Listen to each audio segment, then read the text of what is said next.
Home दीदी, आपने उस दिन सांख्य योग और कर्म योग के बारे में समझाया था, उसके बारे में थोड़ा सा और समझा दीजिए। सांख्य मतलब ज्ञान योग, ज्ञान योग और कर्म योग। योग मतलब कर्म योग। सांख्य योग दूसरे अध्याय का नाम है ना, सांख्य योग। तो सांख्य का मतलब है बुद्धि योग, ज्ञान योग, और योग का मतलब है वहां पे कर्म योग।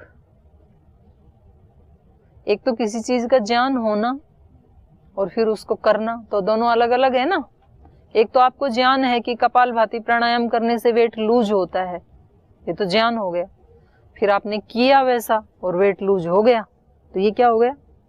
कर्मयोग हो गया। तो एक ज्ञान होता है किसी चीज का, एक फिर उसका अनुष्ठान होता है।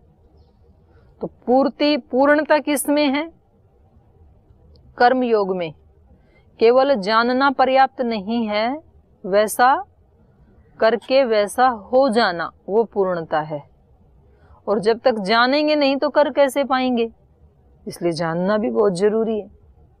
तो ज्ञान भी बहुत श्रेष्ठ है। ज्ञान के बिना हम ठीक कर्म नहीं कर सकते, ज्ञान के बिना भक्ति भी नहीं कर सकते, क्योंकि जिसकी आप भक्ति कर रहे हैं उसका ज्ञान तो हो आपको किसकी कर रहे हैं। तो ये तीनों एक दूसरे से मिले हुए हैं,